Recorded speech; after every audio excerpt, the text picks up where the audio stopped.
going to tell those young people, just like how they want, we listen to them, then they listen to us. Whatever they say, it, right?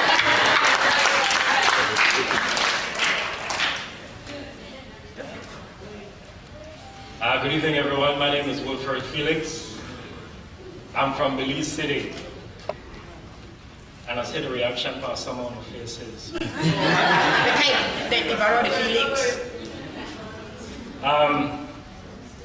Addressing the first question. Us as Creoles, being the descendants of Africans, felt the brunt of the transatlantic slave trade. We are descendants of the Malinke people who are from the Empire of Mali. Not the Mali that you would see when you look on a map today. That is the state of Mali. I'm talking about the Empire of Mali, which spanned West and South Africa. So we're looking at various tribes, various cultures, an entire dynamic. That is why we as Creoles today are a dynamic people. And 1492, I'll start with that, is the scholastically accepted year that slavery began. It is also important to know that in 1492, the last Moorish king was chased out of Europe. Africans, they were black. That's right. Black, black, black, till they blue, till they shine. Tell it. Real. Tell it, brother. That's why Miss Murda's so black. Listen, be the African queen and I feel good. Bro.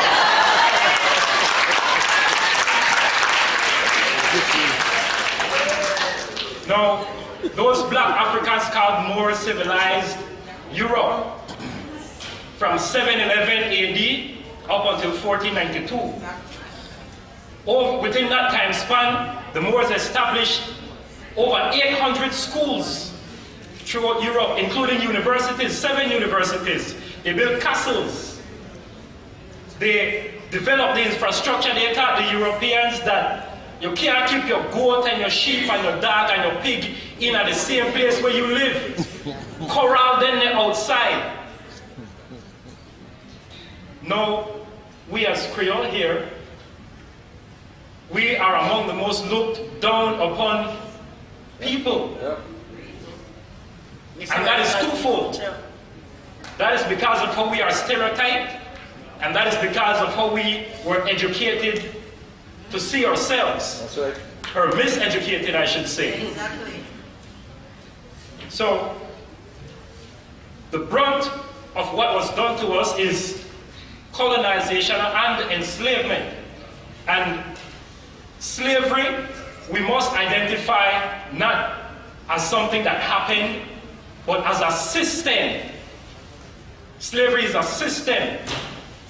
There are procedures that were developed. There were guidelines that were put together to keep a slave, and to keep the master. It still exists today. Right. Because we are still in the religions that came on those slave ships. Yep.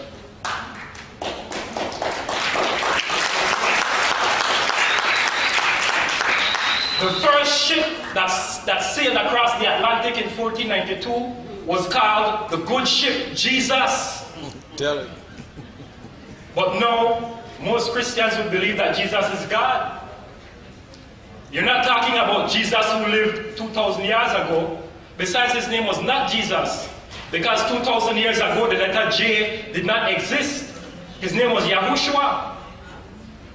But the system of slavery, or of enslavement, is built on 2 D's: deception and division.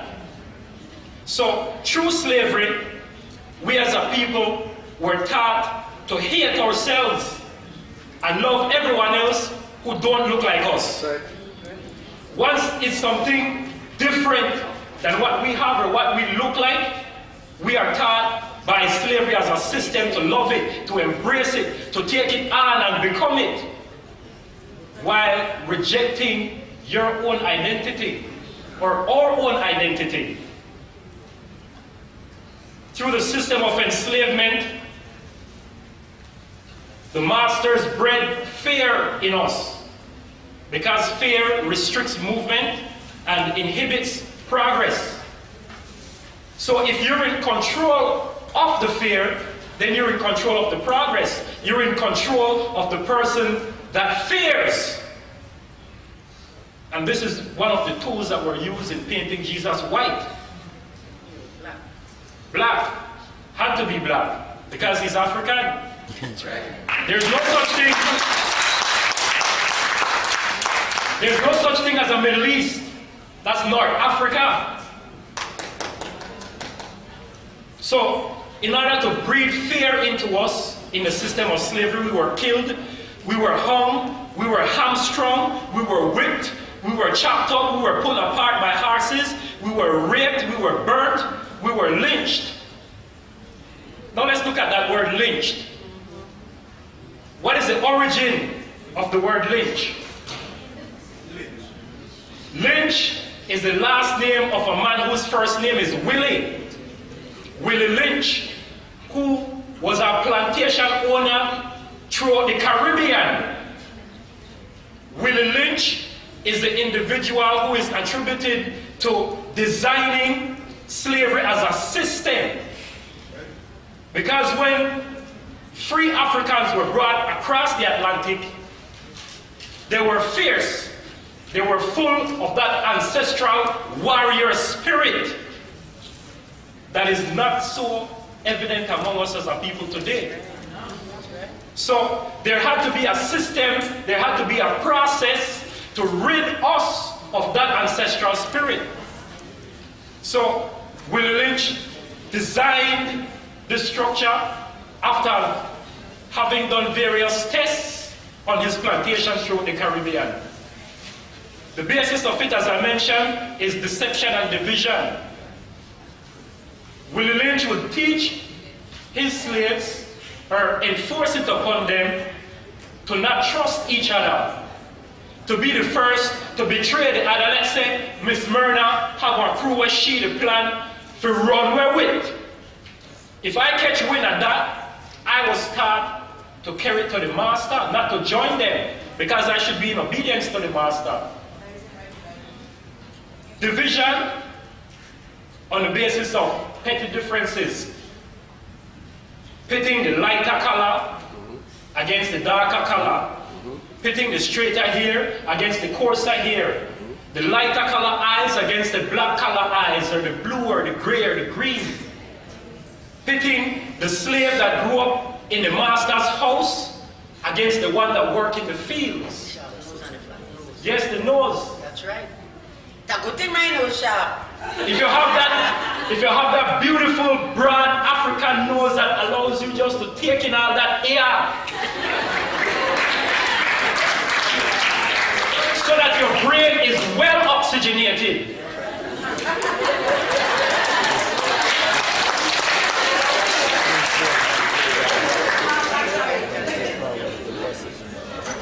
We were deprived of our cultural practices.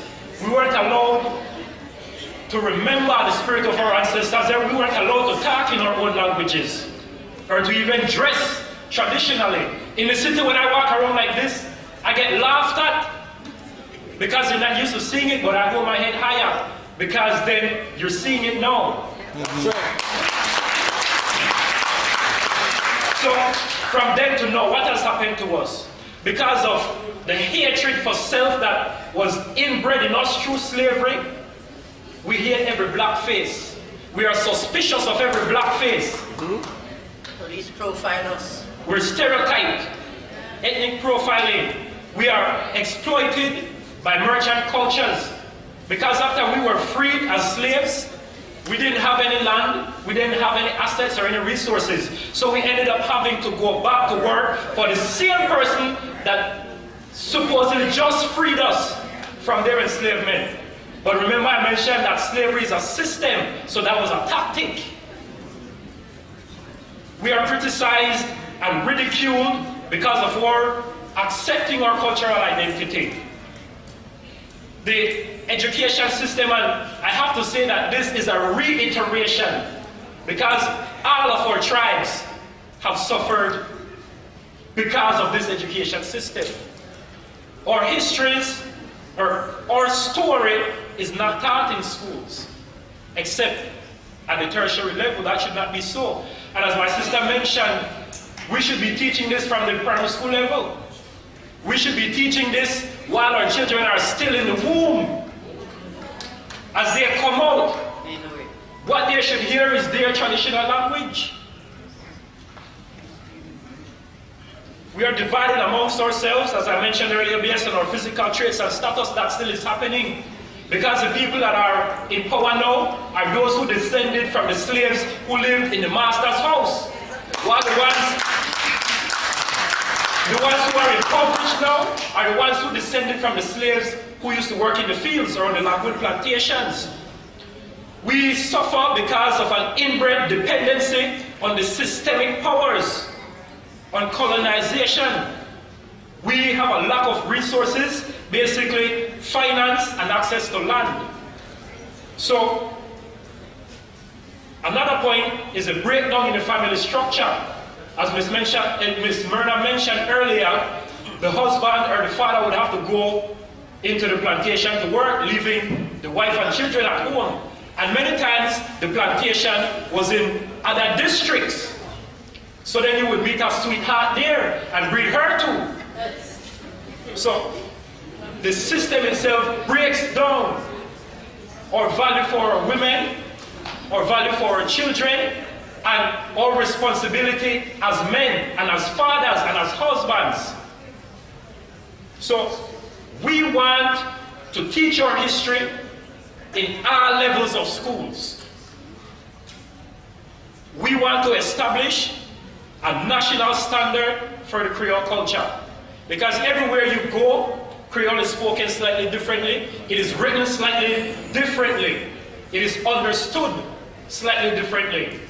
So we need to standardize what is nationally and internationally accepted as Creole culture. We need to unite nationally and internationally for a common cause and heritage. We need to teach trades and entrepreneurship to our people. I am tired of hearing students going to school to study business. We are not being taught to create businesses, but we are being taught to fill out a job application and go to work for someone who already has a business.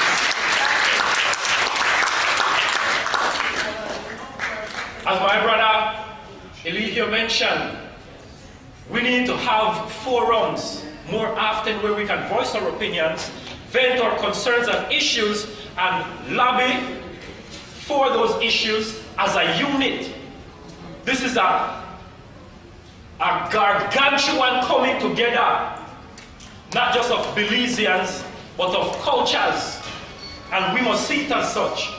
Our people, what are our last things, all of those things, that is important. The second thing, we want to be able to have the resources so that all of our youngsters get the level of education that will bring them up to the standards that are most acceptable, because the black peoples and the people of color are at the lowest end of the economic pole, the social pole, everything. So those are things that we need to have happen. We want to know that psychologically we can deal with all of the ills that happen within in our country, and we want to be able to get the resources to do that. Or people that are in gangs, we need to be able to work with them so that they can understand what is happening and to raise them out of that whole system that they're in. That is a system that is being perpetuated around the world to keep us down. So those are some of the things that we need to do. Our education, our physical, our health, our psychological, or social, all of these things, we need to have